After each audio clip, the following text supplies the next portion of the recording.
Hello everyone and welcome to magnet brains IIT JEE and NEET channel, जहां पे आपको मिलती है कॉम्पिटिटिव एग्जाम्स और उससे रिलेटेड फाउंडेशन कोर्सेज की तैयारी 100% फ्री।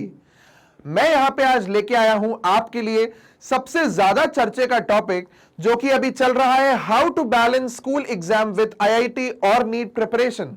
यानी कि स्कूल के एग्जाम्स या आने वाले बोर्ड्स को किस तरीके से कॉम्पिटिटिव एग्जाम्स के साथ बैलेंस करके पढ़ा जाए कि स्कूल की पढ़ाई हमारे कॉम्पिटिटिव को और कॉम्पिटिटिव की तैयारी स्कूल एग्जाम्स को डिस्टर्ब ना करे। 9th से ही आजकल ट्रेंड ये है या ये कहा जाए कि कंपटीशन इतना बढ़ गया है कि 8th 9th क्लास से ही स्टूडेंट्स को अपने कॉम्पिटिटिव एग्जाम्स की तैयारी करना शुरू कर देना पड़ता है, क्योंकि कंपटीशन के कारण जितना जल्दी आप शुरू करेंगे उतना ही अच्छे से आप कंसेप्ट को समझ पाएंगे और अपने कॉम्पिटिटिव एग्जाम्स में उतनी अच्छी रैंक लेके आ पाएंगे।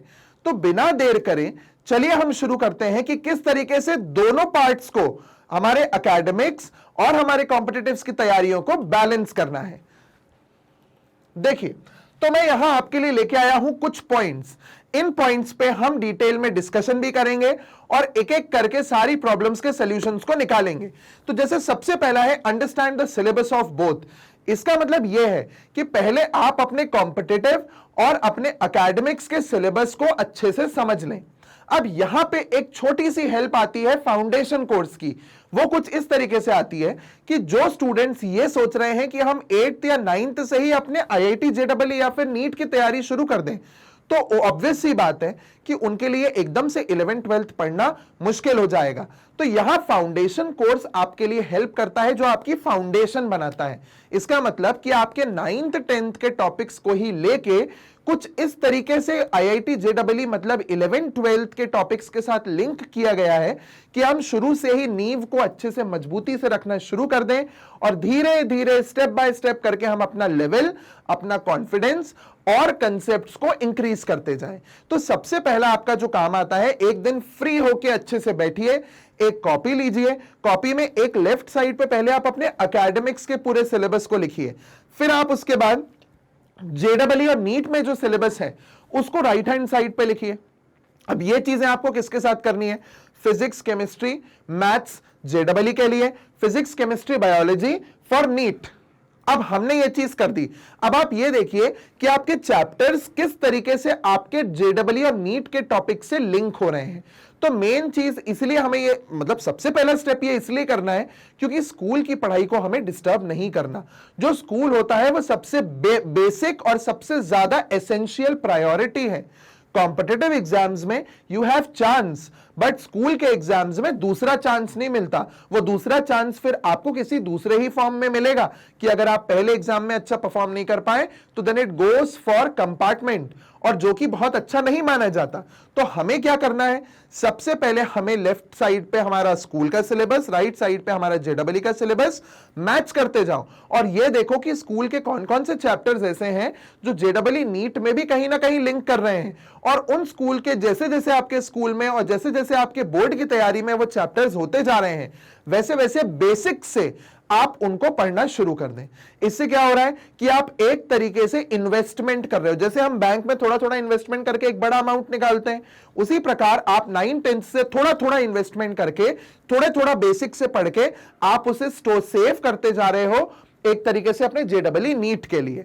ओके, अभी मैं बात कर रहा हूं यहां 9th 10th के बारे में स्पेसिफिकली, फिर हम लोग 11th 12th के ऊपर भी आएंगे। सो 9th 10th के स्टूडेंट्स के लिए यह सबसे पहला काम बहुत जरूरी है।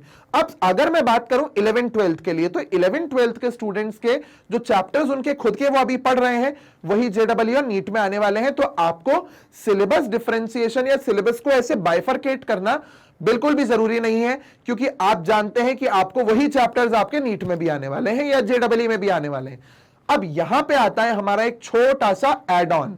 एड ऑन का मतलब है, मैंने कुछ अभी एक चीज आपको बताने वाला हूं जो ऐड करना है आपको। वो ये है कि आपका जेईई और नीट में कुछ चैप्टर्स ऐसे होते हैं जिनका इंपॉर्टेंस ज्यादा होती है, जिनका वेटेज ज्यादा होता है। आप उन चैप्टर्स में अपने कुछ प्लान ऐसा बनाएं, जैसे कि हमारा जो नेक्स्ट एक पॉइंट है यहां पे देखिए। तो देखिए, अगर हम बात करें सिलेबस की, तो हमें सबसे पहले सिलेबस को समझना है। तो हमने सिलेबस को समझ लिया। अब बात आती है यहां पे हमारे टाइम टेबल की। Okay, so we need to make a time table, that means divide your schedule. Syllabus को ऐसे डिवाइड करना है कि आपने मॉर्निंग का टाइम रख लिया अपने एकेडमिक्स की स्टडी के लिए, मतलब आपके स्कूल की स्टडी के लिए। अब आप इवनिंग का टाइम रखो थोड़ी एक्सटेंडेड लर्निंग के लिए। एक्सटेंडेड लर्निंग का मतलब समझते हैं आप कि आपने जो चैप्टर पढ़ा है उसका वेटेज ज्यादा है जेडब्ल्यू और नीट में, तो उसके लिए कोई अच्छी सी रेफरेंस बुक लीजिए और उस रेफरेंस बुक से आप पढ़ाई कीजिए अपनी शाम को। तो आपने क्या किया, जो आपने सुबह के टाइम पढ़ा था उसको एक्सटेंड करके आपने रेफरेंस बुक से अब पढ़ा है। तो आप क्या कर रहे हैं, आप अपनी स्कूल की पढ़ाई को डिस्टर्ब नहीं कर रहे हैं, आप अपने कॉम्पिटिटिव एग्जाम्स की तैयारी को उसके हिसाब से ढाल रहे हैं। आप उन्हें अपने कॉम्पिटिटिव एग्जाम्स की तैयारी को अपने एकेडमिक्स के हिसाब से अडेप्ट कर दिया है। ठीक है, सो सुबह आपने पढ़ा अपना एकेडमिक्स का, स्कूल का, और इवनिंग में आपने पढ़ा उसी टॉपिक को थोड़ा सा रेफरेंस बुक्स के थ्रू। हमने वीडियोस देख लिए, हमने कुछ ऐसे शॉर्ट्स देख लिए, और आप जानते हैं ये चीज कि मैग्नेट ब्रेन्स पे आपको हर चीज के शॉर्ट्स, हर चीज के वीडियो, सारी चीजें आपको अवेलेबल हो रही हैं। तो आप उनको देख के आप अपने नॉलेज को, अपने कंसेप्ट को थोड़ा सा इनहैंस करते जाइए। ओके, सो हमने सिलेबस को समझ लिया है। अब हमारा सेकंड टॉपिक आता है जिसके बारे में हम थोड़ा सा डिटेल में बात करते हैं, that you need to make a schedule. इसका मतलब यह कि आपको टाइम टेबल बनाना है। टाइम टेबल आपका ऐसा शुरू करिए और थोड़ा सा रियलिस्टिक टाइम टेबल बनाना। 4 बजे से सुबह उठ के पढ़ाई करना, उसके बाद 6 बजे तक पढ़ना, फिर 6 से 2 स्कूल जाना, फिर 2 से 4 पढ़ना, फिर 4 से 5 खेलना, फिर 5 बजे के हमने कुछ काम किया, फिर 8 से 12। ये रियलिस्टिक टाइम टेबल नहीं है। आपको आप खुद के लिए अपना पर्सनल टाइम निकालना है, और वो पर्सनल टाइम में आप थोड़ा सा फोन भी चला सकते हैं, घर वालों से बात कर सकते हैं, कहीं बाहर घूमने जाइए, अच्छा खाइए। सिर्फ इतना ज्यादा भी मत पढ़िए कि आप एक टाइम पे एग्जॉस्ट हो जाएं। आपको एग्जॉस्ट नहीं होना है। हम एकदम से जब भी रिले रेस होती है, या फिर हम रिले की बात कर रहे हैं, हम अपनी मैराथन की बात करना है, थोड़ा सा कंफ्यूजन हो गया। सो मैराथन की अगर हम बात करें, मैराथन में हम शुरू से दौड़ लगाते हुए बीच में थक के नहीं बैठ जाते। मैराथन होती है लंबी रेस, धीरे धीरे दौड़ते दौड़ते एनर्जी को कंजर्व करते हुए हम एंड तक पहुंचते हैं। ऐसा भी क्या मतलब कि आपने शुरू में पूरी जान झोंक दी और उसके बाद आपका वो जो ड्रीम था वही खत्म हो गया, आप इतना एग्जॉस्ट हो गए। इससे बेटर है आप कंसिस्टेंटली, बिल्कुल थोड़ा थोड़ा थोड़ा थोड़ा करके, बट रेगुलरली करके, थोड़ा थोड़ा रेगुलरली करके आप अपने एनर्जी को, अपने टाइम को कंजर्व करें, थोड़ा सा टाइम खुद के लिए भी निकालें। तो जब आप ये टाइम टेबल बना रहे हैं तो प्लीज मेरा ये बहुत एक पर्सनल सजेशन होगा, और मैं अगर एक चीज और बोलूं तो मेरी रिक्वेस्ट होगी कि आप अपने लिए ये जरूर निकालें। ये आपके लिए बहुत जरूरी है। और पर्सनल टाइम में मैं ये बिल्कुल भी आपको यहां सजेस्ट नहीं करूंगा कि आप फोन से दूर हो जाएं, हर चीज से दूर हो जाएं, सोशल मीडिया से दूर हो जाएं। नहीं, हम ऐसी टाइम पर हैं, हम आज टेक्नोलॉजी बेस्ड, पूरा हमारे हर चीज टेक्नोलॉजी बेस्ड है। हर किसी को टेक्नोलॉजी के साथ भी चलना है। आप बिल्कुल सोशल मीडिया यूज करें, बट लिमिट में करें। अत्यधिक खाना खा लेने से भी तबीयत खराब होती है, अत्यधिक पानी पी लेने से भी ऐसा होता है। कोई भी चीज को अत्यधिक ना करें, ये मेन चीज है। सो हमने टाइम टेबल बनाया, उसमें अपने लिए पर्सनल टाइम रखा। हम अपने पेरेंट्स से बात करें, फैमिली के साथ बैठे, खाना साथ में खाएं, अच्छा खाना खाएं, जो मन है वो खाओ, बट जंक फूड को अवॉइड करो। उससे आपको नींद आने लग जाएगी और आप खाना खाने के बाद जो फाइनल रिवीजन की मैं आगे बात करने वाला हूं वो आप नहीं कर पाएंगे। सो टाइम टेबल बनाएं, और बिल्कुल टाइम टेबल बनाएं, और कोशिश ऐसी करें कि आप अपने टाइम टेबल से स्टिक होके चलें। बट अगर कभी कभी स्टिक नहीं भी हो पाते तो आप उसके लिए टेंशन ना लें। हम सब ह्यूमन बीइंग्स हैं, हम सब थकते भी हैं, हमको इमोशनल ब्रेकडाउन भी होता है, हम इमोशनली बहुत खुश भी हो जाते हैं, कभी घूमने का मन भी करता है। बट इन चीजों को थोड़ा सा मन पे कंट्रोल भी करना पड़ेगा। ऐसा नहीं कि दिन में अगर हमें 4 बार घूमने का मन हो रहा है तो 1-1 घंटे के लिए घूमने चले गए। नहीं, अगर दिन में 4 बार घूमने का मन हो रहा है तो शॉर्ट ब्रेक्स 15-15 मिनट के आप ले लीजिए। बंद किसी भी चीज को नहीं करना है, बस लिमिट के साथ सबको करते रहना है। ओके, नेक्स्ट आता है, don't read competitive books for too long. Competitive books को आप बहुत ज्यादा अत्यधिक समय के लिए भी ना पढ़ते रहें, उसको एक टाइम टेबल फिक्स करें आप। क्योंकि क्या करते हैं, हम कॉम्पिटिटिव बुक्स पढ़ने बैठते हैं तो हम और डीप पढ़ते ही चले जाते हैं, पढ़ते ही चले जाते हैं, पढ़ते ही चले जाते हैं। इसमें क्या होता है, हमने नॉलेज इतना ले लिया बट हम उसको अप्लाई तो कर ही नहीं पा रहे, क्योंकि हमने प्रैक्टिस नहीं करी। तो प्रैक्टिस के लिए क्वेश्चंस करें। आप ज्यादा लंबे टाइम तक सिर्फ बैठे ही ना रहें, कि हम बुक खोल के बैठे, एक बार अगर हम एक्स बुक खोल के, कोई भी एक्स बुक है एक, वो इतनी मोटी है, हमने सोचा आज तो इसको आधी बुक को निपटाना ही है, पढ़ते ही चले गए, सैचुरेशन आ जाएगा। ह्यूमन टेंडेंसी नहीं है इतने ज्यादा करने की, थोड़ा थोड़ा थोड़ा थोड़ा करिए। हमने 1 घंटा पढ़ लिया ना, अब आप थोड़े से क्वेश्चन सॉल्व करो, थोड़ा ब्रेन को ग्राइंड तो करने, तो आपको थोड़ा सा अपने माइंड को ग्राइंड करना ही पड़ेगा, ब्रेन को थोड़ा सा ट्रेन करना पड़ेगा, इसलिए कि वो थोड़े से, पहले पढ़ लिया 1 घंटा, अब क्वेश्चंस करें। इससे क्या होगा, ब्रेन जब थोड़ा सा एक्टिवली पार्टिसिपेट करता है तो थकान नहीं होती, नींद नहीं आती है। अगर आप ये करेंगे कि पढ़ते ही चले जाएंगे तो नींद आ जाएगी, मोनोटोनस हो जाता है। ब्रेन को थोड़ा सा बेवकूफ बना के चलो तो अच्छे से काम कर पाओगे। आगे, सेट रियलिस्टिक टारगेट्स, ये पॉइंट मैंने आपको अभी समझाया था। टाइम टेबल थोड़ा सा रियलिस्टिक बनाएं, यहां बहुत जरूरी है रियलिस्टिक टाइम टेबल बनाना, वैसे ही रियलिस्टिक टारगेट्स रखना बहुत जरूरी है। टारगेट ऐसा रखें जो पॉसिबल हो। हमने सोचा है एक दिन में 100 पन्ने पढ़ने हैं, एक दिन में 100 पन्ने, आप तो सैचुरेट हो जाओगे। रियलिस्टिक टारगेट बनाए, हमने सोचा है एक चैप्टर को हमको एक समझ लीजिए 3 दिन में हमें एक चैप्टर करना है, तो आप 3 दिन में एक चैप्टर ऐसे करें। अब अपने इस पॉइंट को और अपने इस पॉइंट को मर्ज करना है, 3 दिन में एक चैप्टर करना है, तो हम 3 दिन में एक चैप्टर करने के लिए दिन में 4-4 घंटा बैठ के सिर्फ पढ़ते रहे नहीं, दिन में 4 घंटा पढ़ो, ऐसे पढ़ो। 1 घंटा हम 2 बजे 2 से 3 पढ़ लिए, फिर 2 से 3, 3 से 3.5 क्वेश्चंस कर लिए, फिर उसके बाद 3.5 से 4.5 पढ़े, फिर 4.5 से 5 में हमने क्वेश्चंस कर लिए। अब ब्रेक ले लो, बहुत हो गया। फिर उसके बाद आओ वापस 8 बजे, 8 से 9 पढ़ लिए, 9 से 9:30 हमने ब्रेक क्वेश्चंस करे। फिर उसके बाद 9:30 से 10 खाना वाना खाया, जो भी किया। फिर अब खाना खाने के बाद, अच्छा हुआ यहां खाने की भी बात आ गई बीच में, जब आप खाना खाते हैं, जैसे ही आपने खाना खाया, पेट में खाना पहुंचता है, फिर वो स्मॉल इंटेस्टाइन की तरफ आगे बढ़ता है। इस टाइम पे हमारे बॉडी का जो ब्लड फ्लो होता है वो स्मॉल इंटेस्टाइन की तरफ हो जाता है। इसके कारण क्या होता है कि ब्रेन में ब्लड का कम सप्लाई होता है। अब ब्रेन में जब ब्लड का कम सप्लाई होता है तो हमें ब्रेन उस टाइम पे उबासियां आना शुरू हो जाती हैं, और उबासी आते आते नींद आने लगती है, क्योंकि ब्रेन में ज्यादा ब्लड नहीं जा रहा ना, सारा तो आपके इंटेस्टाइन में है, ताकि अब्जॉर्प्शन अच्छा हो सके। तो हमें उस टाइम को कैसे यूटिलाइज करना है, जाके सो नहीं जाना है कि हम गए और जाके लेट के सो गए। आप उस टाइम टीवी देख लो, आप बाहर खाना खाने के बाद वॉक करने चले जाओ। इससे क्या होगा कि आप, या थोड़ी देर सोशल मीडिया चला लो, क्योंकि रील्स वगैरह देख लो थोड़ी सी इंस्टाग्राम पे। इससे क्या होता है कि आप थकते नहीं, मतलब आपको नींद नहीं आएगी। अब रील्स देख के तो किसी को नींद नहीं आती है भाई, थोड़ा सा तो जाग जाओगे ना आप रील्स को देख के। थोड़ा बाहर वॉक करने चले गए, वैसे वॉक करने का ऑप्शन बहुत अच्छा होता है, इसी बहाने थोड़ा खाना पच जाता है। या फिर आपने घर वालों के साथ बैठ के बात कर ली, या टीवी देख ली, कुछ इंटरेस्टिंग देखो टीवी में भी कभी, या तो कॉमेडी का कुछ देख लो, अच्छा कोई मूवी चल रही है वो देख लो, जो आपके ब्रेन को बस वो आधे घंटे के टाइम में जगाए रखे। वो आधे ही घंटा भारी पड़ता है खाना खाने के बाद, बस हमें उसी टाइम पे जगना है। वो जग गए, अब हम सेटल्ड हो चुके हैं, अब्जॉर्प्शन वगैरह हो गया है, ठीक है। अब आराम से आप अपना पढ़ने बैठिए, 1 घंटा पढ़िए, आधा घंटा क्वेश्चन करिए, सो जाइए, हो गया आज के लिए बहुत। तो आप जितना, अब ये तो मैंने सिर्फ 4 घंटे का एग्जाम्पल दिया है। जो लोग टाइम को थोड़ा ज्यादा बढ़ा के पढ़ते हैं, 6 या 8 घंटे तक जाते हैं, वो 2-2 घंटे को ऐसे 4 बार बांट लें। तो आप दिन में 8 घंटा पढ़ो, आपको कोई नहीं रोक रहा है, बट उसे टाइम को बांट लो। वो बांटने से क्या होगा कि आप आराम से चीजों को कवर अप कर पाओगे। तो वही चीज है। अब इसमें क्या होता है कि हम सुबह सुबह स्कूल का कर रहे हैं, फिर हम अपना प्रैक्टिकल फाइल्स लिखने में लगे हुए हैं, उसके बाद हम क्या कर रहे हैं, फिर कॉम्पिटिटिव का पढ़ रहे हैं, तो इसमें एग्जॉस्ट होने लगते हैं। आपको करना सब है ना, आपने दिन में पढ़ लिया, या दिन के टाइम पे जब आप आए हो तो स्कूल से आप आके घर पे अपनी प्रैक्टिकल फाइल्स लिख लो। प्रैक्टिकल फाइल्स लिखा के पूरी खत्म, क्योंकि वो भी जरूरी है आपके लिए, प्रैक्टिकल जरूरी है। आपको प्रैक्टिकल नॉलेज होना, वो भी साइंस के सब्जेक्ट्स का, इट इज वेरी इंपॉर्टेंट। वरना ऐसा होता है कि हम क्या करते हैं, थ्योरी पे ध्यान दे देते हैं। अगर हमको कल को कोई टेस्ट ट्यूब पकड़ा दे तो हम टेस्ट ट्यूब को शेक भी नहीं कर पाएंगे खुद से प्रॉपरली। वो सारी चीजें आनी चाहिए। तो आप टाइम टू टाइम अपने स्कूल के ऊपर उतना ही अच्छे से ध्यान दें।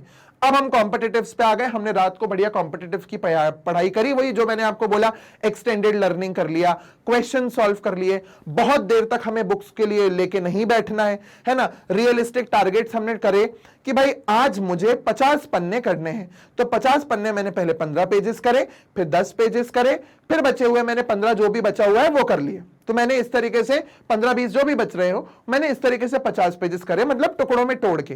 तो हमको ब्रेन को एग्जॉस्ट नहीं होने देना है और मोनोटोनस नहीं करना है, ठीक है। अब आता है बी कंसिस्टेंट। देखो जो सबसे बड़ा पॉइंट होता है, आपको ये टाइम टेबल है ना कंसिस्टेंटली फॉलो करना है। आप इतना हल्के में भी किसी चीज को ना लें, इसीलिए क्योंकि आपका एम है, आपका एम्बिशन है कि आपको जेडबलई क्रैक करना है, आपको नीट क्रैक करना है। और इन चीजों के लिए क्या जरूरी है? कंसिस्टेंसी। हमने बहुत पढ़ लिया एक हफ्ता, अब हम फैल चुके हैं, हम बिल्कुल नहीं कर सकते। ऐसा क्यों हो जाता है? क्योंकि एक हफ्ता हम एक्सेसिव पढ़ लेते हैं और एग्जॉस्ट हो जाते हैं। तो वो चीज नहीं करनी है। कंसिस्टेंटली हमें थोड़ा थोड़ा थोड़ा थोड़ा थोड़ा करना है कि हमारी उस चीज से तबीयत ना बिगड़े, ठीक है। सो हमें कंसिस्टेंट रहना है, मान लिया। आगे बढ़ते हैं, give priority to academics. Competitives के पीछे एकदम से दौड़ लगाओगे, आपका स्कूल रिजल्ट बिगड़ेगा। स्कूल रिजल्ट बिगड़ेगा, टीचर्स गुस्सा होंगे, पेरेंट्स गुस्सा होंगे, जो कि बिल्कुल सही है, उन्हें होना भी चाहिए। और हम भी होते तो हम आपको उस चीज के लिए गुस्सा करते, क्योंकि अगर आप एकेडमिक्स को अपने अच्छे प्रायोरिटी नहीं दे रहे हैं तो आप एक तरीके से पढ़ आप कॉम्पिटिटिव के लिए रहे हो और आप अपने एकेडमिक्स भी अच्छे से नहीं कर पा रहे हो। तो ये एक बहुत बड़ा क्वेश्चन मार्क आ जाता है। और फिर इधर से एक चीज अराइज होती है, उसे हम बोलते हैं सेल्फ डाउट, कि क्या मैं इसके लायक भी हूं कि नहीं।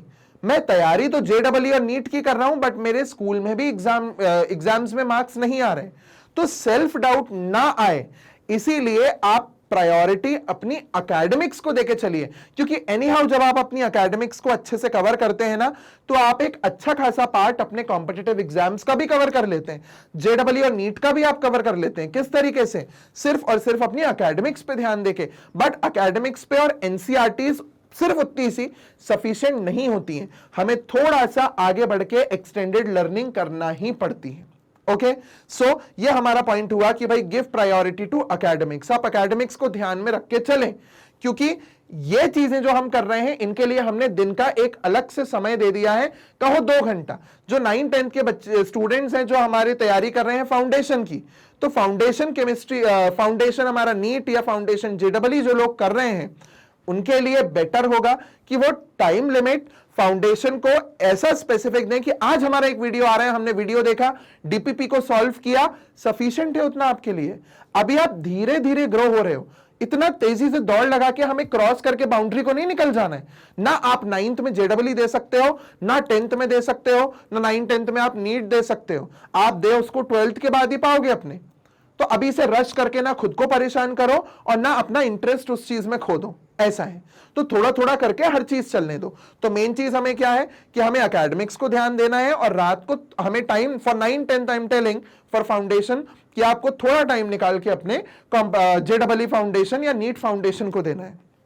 For 11th and 12th specifically आपके पास दिन में most of the time available होता है कि हमने स्कूल का काम कर लिया, प्रैक्टिकल फाइल्स लिख ली, ये सब लिखने करने का काम दिन में करके खत्म करिए। अब जो रात का टाइम होता है ना, वो इवनिंग का टाइम थोड़ा सा डिस्ट्रैक्शन वाला होता है। तो इसलिए जो रात का टाइम है, इसमें जुट के अब अच्छे से थोड़ा लंबा टाइम लेके आप अपने कॉम्पिटिटिव्स की तैयारी कीजिए।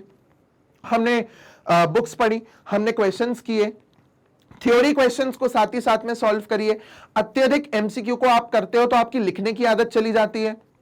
थ्योरी क्वेश्चंस को टाइम टू टाइम बिल्कुल करते रहिए, और करना इसीलिए जरूरी है क्योंकि बोर्ड एग्जाम्स जो हैं या स्कूल एग्जाम्स जो हैं, उसमें आपको आंसर लिखने ही है, वहां एमसीक्यू नहीं आएगा। तो एमसीक्यू है, पर सिर्फ एमसीक्यू नहीं है।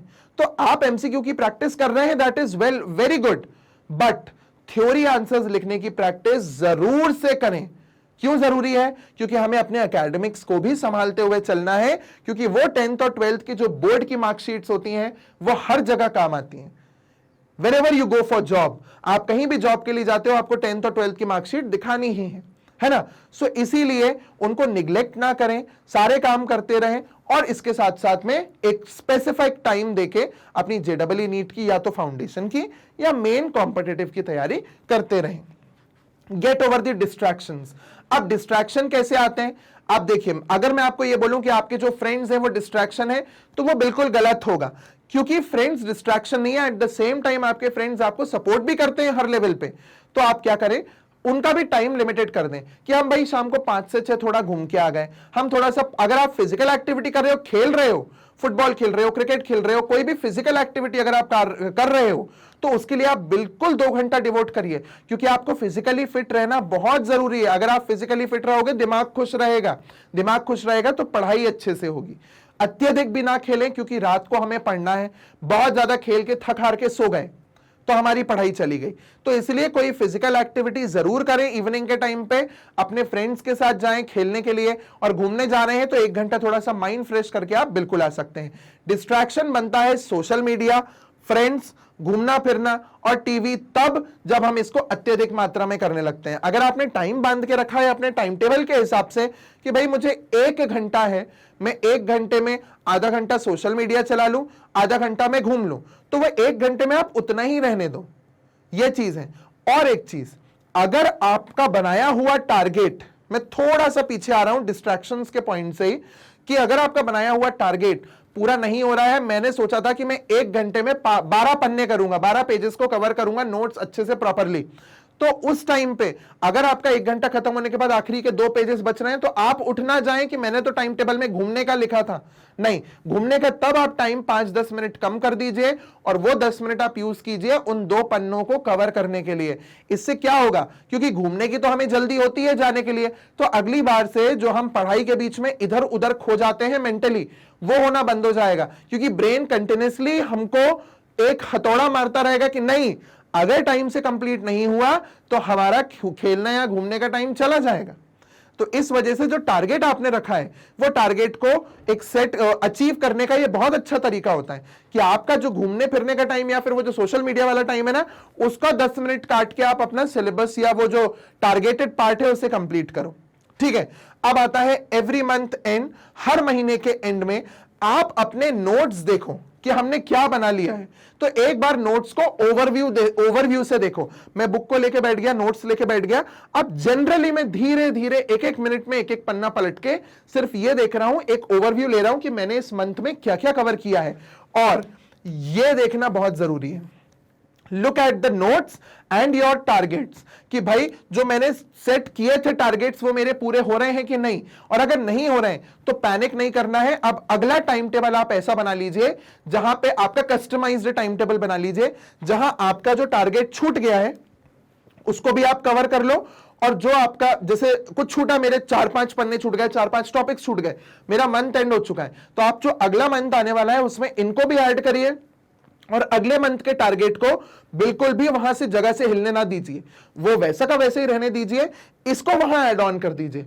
तो टाइम टेबल को एक तरीके से कस्टमाइज करके आपको तैयार करना है, बनाना है। ठीक है, सो ये हमारे को जनरल पॉइंट्स हो गए जो हमने डिस्कस करे।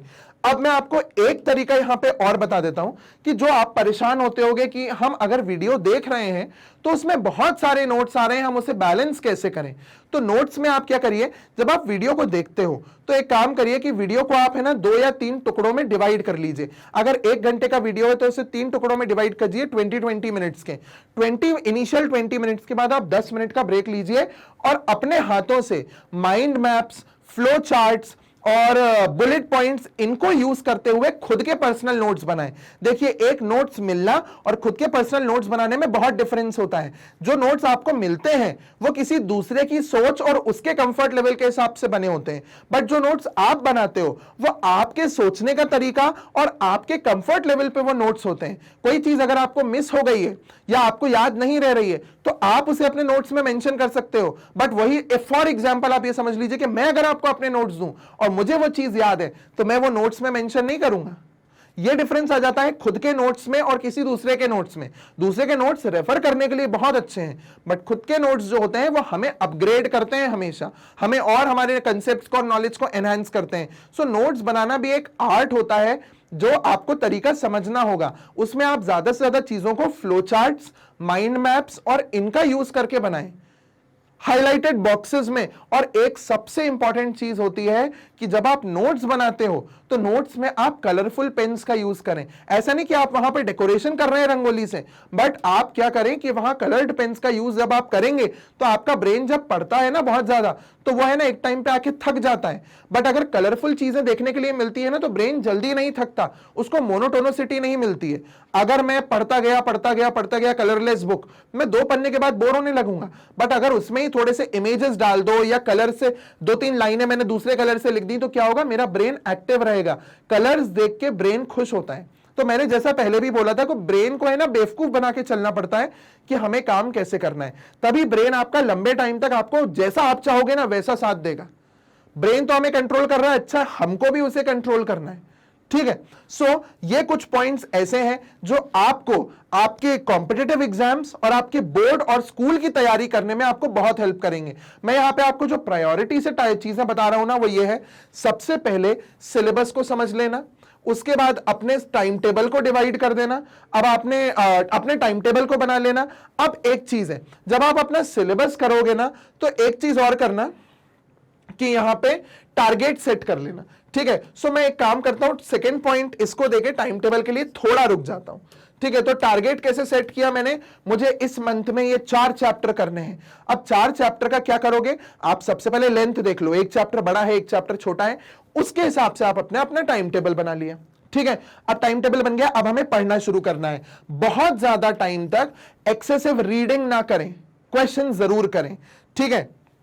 फिर उसके बाद ये तो हमारा हर जगह आएगा ही, डिस्ट्रैक्शन नहीं आने देना, किसी भी चीज में डिस्ट्रैक्शन नहीं आने देना, ये करते रहना, ठीक है।